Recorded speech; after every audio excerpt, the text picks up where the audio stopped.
कंदकोट वेझो प्रोफेसर अजमल सावंत के कातिलनि की गिरफ़्तारी लाइ पुलिस जो 3 ॾींहं बि सिंधराणी बिरादरी के मुख़्तलिफ़ ॻोठनि ते चढ़ायूं कयूं वियूं आहिनि। घर ड्राहे पट कया विया।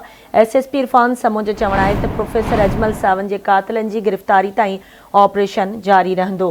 ब्रेकिंग न्यूज़ अवां सां शेयर कयूं पिया। कंदकोट वेझो प्रोफेसर अजमल सावंत के कातिलनि की गिरफ़्तारी के लाइ पुलिस 3 ॾींहं बि सिंधराणी बिरादरी के मुख़्तलिफ़ ॻोठनि ते चढ़ायूं कयूं आहिनि। घर ड्राहे पट कया विया।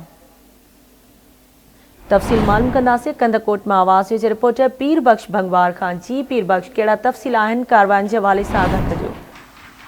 जी, कंदकोट 2 ॾींहं अॻु प्रोफेसर अमजद सावंत के कत्ल वारे वाक़े खिलाफ़ अॼु ए सेक्शन पुलिस जो SHO दिलीजान मक्सी की अगवानी में ॻोठ सरदार खान सुंदराणी समेत सुंदराणी बिरादरी के मुख़्तलिफ़ घरनि से चढ़ायूं करे जेके जवाबदारनि जा घर हुआ उन्हनि के घरनि के ड्राहे पट करे छॾियो आहे। SSP इरफान समूह जो इहो भी चवणो हो त जेसीं ताईं जवाबदारनि के गिरफ़्तार न कयो वेंदो तेसीं ताईं इहे चढ़ायूं जारी रहंदियूं। ऐं वधीक इहो भी ॿुधायो आहे त जॾहिं बि इन डॉक्टर अजमल सावंत के कत्ल किया उन टाइम में जो जवाबदार घर खाली करे दरिया पार फरार थी गए हैं। इंशाल्लाह जाते भी हूंदा उनके जल्द गिरफ़्तार करे कानून के कटाणे में आंदो वेंदो। जी ठीक है, मुझी मेहरबानी पीर बख्श अपडेट करण लाइ।